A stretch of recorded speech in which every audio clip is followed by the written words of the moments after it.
What we can know is the upcoming speculative fiction release, the latest novel from a household name, Ian McEwan. It's kind of gag-worthy that I got sent this. Thank you, Vintage.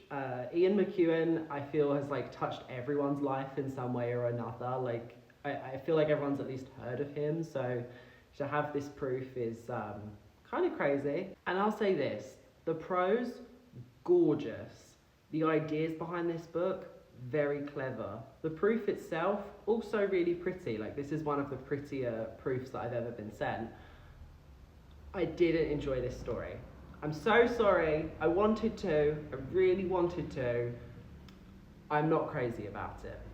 And maybe that's on me. Maybe you have to be more of like a legacy McEwan reader to be familiar with all of his beats and his style, because I'm not that. And I think if you've read like the more successful aspects of his oeuvre, you'll probably eat this up. You'll be like, oh wow, this is exactly what I wanted. I love you, Ian McEwan. I don't have that history with him.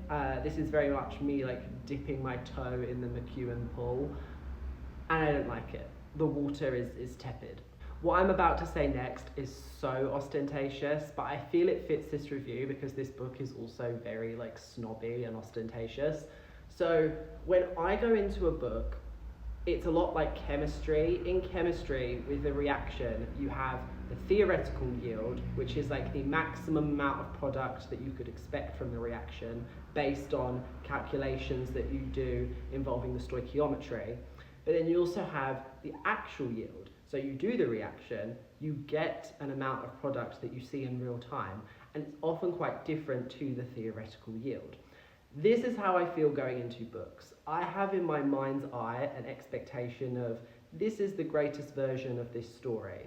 Then I read the book and I can see in reality how much does this book deviate from what I expected. And that often either leaves me like pleasantly surprised, disappointed. It affects what I say in the review. And people might say, Alfie, that's kind of irresponsible that you base it in such a self-centered way. Kind of, maybe I am being selfish, but I think as well, I like to get into the mind of a consumer. Like, if an everyday person walks into the bookshop, picks this up off the shelf, reads the blurb, reads the title, what are they expecting from it? And are those expectations going to be met? Because with a book like this, maybe I'm off base, I wasn't getting what I wanted from it. Much of the story takes place in the 22nd century, where most of the UK has been submerged underwater because of climate change affecting rising sea levels. We didn't save the land in time. We're sort of dealing with like the last stand of humanity as they live in like this island archipelago. That's exciting, but the way it's rendered, not exciting. A lot of this reads like a historical textbook, and the delivery is so dry. Like, I really was labouring trying to get through sections of this book because it was just told in such a non-exciting way. Like, what you're telling me is scary, and you could get a lot of anxiety from it as a reader because it's talking about like an apocalyptic picture, but it's so dry. It reminded me of the things that people always say about Babel. Like, people who critique Babel say that it's like very on the nose and it over-explains. I disagree. This book does that. This book wants to tell you everything without showing anything, and I just found it so tedious and lazy. And this feeling is only made worse by the fact that this story revolves around a global disaster, all of these different countries underwater, millions of lives are lost, and yet the story is so pigeonholed by this narrative around snooty, middle-class academics, and I found it baffling. Why wouldn't a book like this revolve around all of the people whose lives have truly been affected by the catastrophe? You know? Like, give me the people who their homeland is so destroyed that they're like trying to find food. Instead, we get all of these conversations about poetry and all the construction of poetry. We want to learn about the people who lived 100 years ago, and it felt entirely privileged to me. I was like, if this is truly the disaster that you're making it out to be, I want to see the tragedy, like the lives that have been affected. I don't want all of this, like, oh, the storytelling is by the people in positions of influence. And maybe McEwan is making a point that people who are in those vulnerable positions, their voices have been silenced, and that's why they're excluded from the book. But that makes for a less entertaining story to me. So the story also flashbacks a lot to the year 2014 because there's a poet called Francis Blundy, and he has written this iconic 15-part poem called like the Corona, and it's remembered over 100 years later because it has these sort of meaningful words that have passed through the generations and really resonate with this new society that is having to deal with most of the world being underwater. And so we get these flashbacks to Francis Blundy. First of all, the year is 2014, but only because we're told that. I don't know what 2014 Ian McEwan was living in, but nothing about this narrative was giving me 2014. And that is something that I've noticed, because like I'm someone who reads a lot of Stephen King. There's something about writers of a certain age, like I don't want to be an ageist about this, but particularly like old white men who write books, if their books take place in like the modern era, the whole thing feels very dated to me. Like this narrative had never seen 2014 a day in its life, and maybe it's because he's embellishing it to give it this like old-timey romanticism take, because it's very much like there's lots of conversations about Wordsworth and Byron and the Lake District and like the joys of nature.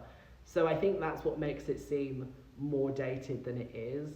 But you could show anyone this passage from 2014 and I don't think they'd be like, oh yeah, that's 2014. There were lots of conversations about how liberal arts and like English and poetry do take a sort of a back seat in academic settings to STEM subjects. And I thought that was really meaningful and like a good argument to have, but then I also don't think it was framed appropriately, because you've basically put it into this hypothetical where English, poetry, art in general only gets any sort of value because STEM has failed.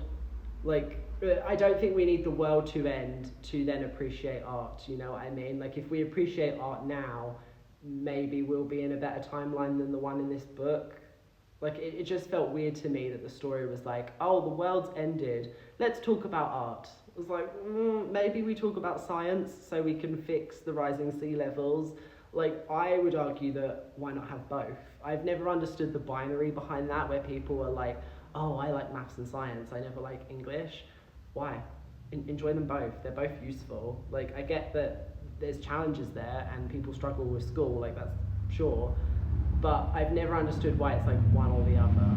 They both have their perks. Should we talk about the characters? I don't really want to. I didn't care about anyone in this story. So there's a couple in the 22nd century.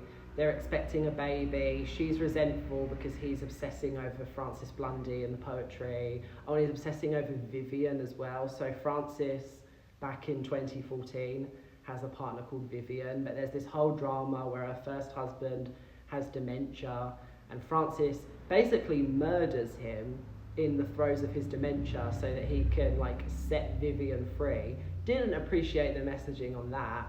And then there's so much judgment of Vivian's character near the end of the book for having like multiple extramarital affairs, when it's clear that they have like an open relationship situation. So like, who cares? Like, it's not in writing, of course, but they're both having affairs. So I don't understand why Vivian was getting all the blame and Francis Blundy was being lifted up as this like genius. I don't know, that felt a bit misogynistic to me. But yeah, that's what we can know now. The latest McEwan comes out on the 18th of September. Should you read it? It's up to you.